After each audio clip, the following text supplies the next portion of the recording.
Puisqu'on parle d'Anne Hidalgo, d'ailleurs, parlons-en, parce qu'on a terminé avec Éric Zemmour, sans doute. On parlera de Marine Le Pen et de Jean-Luc Mélenchon. Mais alors, elle a dit des choses. Alors maintenant, je ne comprends plus rien quand elle parle. Donc, si elle a parlé du féminisme. Je voulais vous montrer cette séquence. Je crois que c'était à la fête de l'UMA qu'elle a pris la parole. Si vous comprenez ce que dit Anne Hidalgo, vous m'appelez.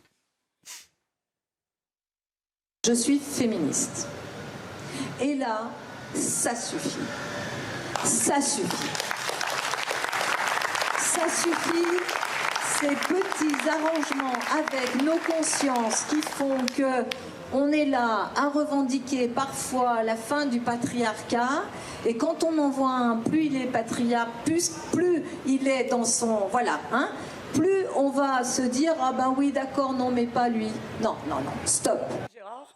1,73%, je le rappelle. 1,73%. Mais qu'est-ce qu'elle veut dire, Gérard? Vous avez compris? J'ai pas compris non plus. C'était mieux avant. Et pourtant, j'étais prêt à lui accorder une forme d'indulgence. Je n'ai pas compris. J'ai écouté avant, j'ai écouté après, j'ai pas compris. Alors, la deuxième chose aussi, vous savez que Ça cache Paris a été un mouvement très puissant sur les réseaux sociaux. Ça cache Paris parce que Paris est en panty, en lady, on ne peut pas circuler. Enfin, donc c'est l'extrême droite. C'est horrible. Etc. Alors là, elle n'est pas contente parce qu'elle dit qu'il faut qu'on s'organise, parce qu'effectivement, il faut qu'on réponde sur les réseaux, parce que Ça cache Paris, ça peut être effectivement des fascistes ou des populistes. Écoutez Madame Hidalgo. Il faut s'organiser beaucoup plus, d'abord pour se faire respecter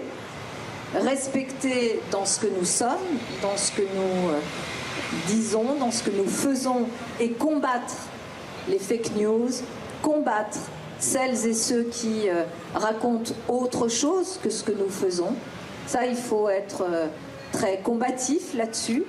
Et puis, il faut s'organiser aussi beaucoup plus, moins naïvement, notamment par rapport aux réseaux sociaux, pour que l'information sur ce que nous faisons, sur ce que nous disons, qui souvent d'ailleurs est une information positive, qui ne part pas de la haine ou qui ne parle pas de la volonté de détruire quelqu'un qui penserait différemment, eh bien cette information-là, elle a moins de chances d'être diffusée qu'une information qui part de la haine et qui part de quelque chose de négatif.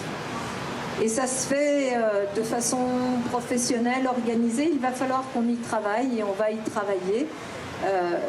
Je l'ai souvent dit, il y a des réflexions qui existent déjà. Il y a déjà des gens qui ont décrit comment un certain nombre de mouvements populistes ont réussi à envahir l'espace public, l'espace politique, pour justement démolir, détruire de plus en plus les propositions démocratiques, les dénaturer.